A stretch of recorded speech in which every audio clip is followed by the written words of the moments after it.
guys, ito yung gusto kong kainin. Ayan, napakasarap nito guys. Grabe.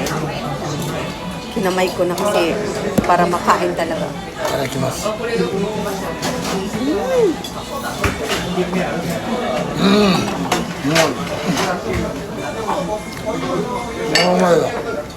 Sarap.